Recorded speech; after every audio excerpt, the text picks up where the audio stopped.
السلام عليكم ورحمة الله وبركاته. أصحابتك وحرن سينا بشرف آتي آذا أمها سنتين آتي آذا إذن سلامة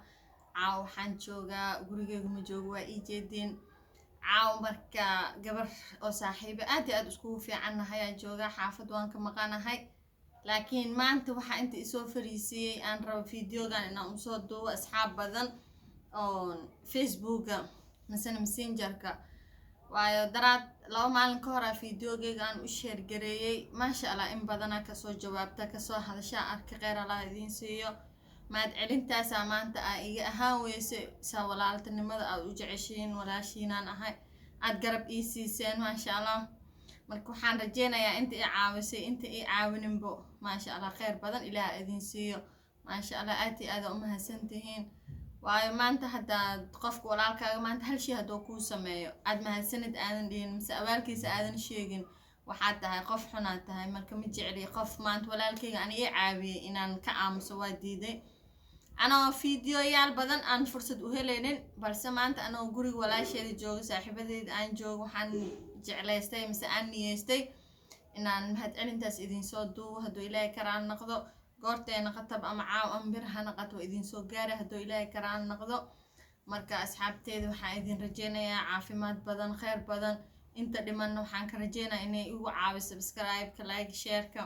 waayo maanta haddaad iska dhaad commentiga iskaaga soo qortid aad dhaad walaasheeda aad u mahadsantahay keep going anigan waan ku farxaa idinkan waxay idin tahay ajar leh waayo walaalka muslimka ee qofkan hal kelmad fiican haddaad dhahdid sadaqay ku tahay marka walaalahayga waxaan idin rajeynayaa caafimaad badan khayr badan marka waxaan idin leeyahay inta dhiman iyo inta ii saartayba mahadsanid inta dhiman Ilaahay ka rajeynayaa inay xaggayga ahaato ee la socoto barnaamijkayga insha Allah wax badan ii qorsheysan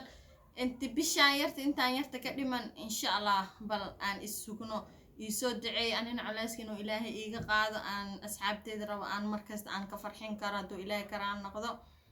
marka asxaabteeda qaaliga waxaan idin rajeynayaa barnaamij aad u badan aad la dhici doontiin hadduu Ilaahay karaan noqdo ama cunto ha noqoto ama qosol ha noqoto ama jilaayaal ha noqdaano insha Allah waxaan rajeynayaa aad inaan idinka farxin karo ni qosol siin karo aad wax ka sii faa'iideysan kartiin hadduu Ilaahay karaan noqdo marka waxaan idin rajeynayaa caafimaad badan khayr badan hadduu Ilaahay karaan noqdo intaan ka badan inaan guri dado waa joogaa waana igu waqti xamar jadiid waa meeshaan aan joogo marka waxaan rajeynayaa intaas yarta waxaan u soo duubay oo maanta iigu kalifay xitaa kaamira ma haysto mobilkayga ka duubayaa waxaan iigu kalifay inaan mahadcelintaas idin soo duubo maadaama gabadhii sheeg aan galno bacda maqrib waqtiga aan duubayo marka walaalahayga waxaan idin rajeynayaa caafimaad badan khayr badan xitaa haddaad dhahdid walaasheed waa mahadsan tahay qofka aad dhahdid asinuu kugu farxaya qof walaal waaye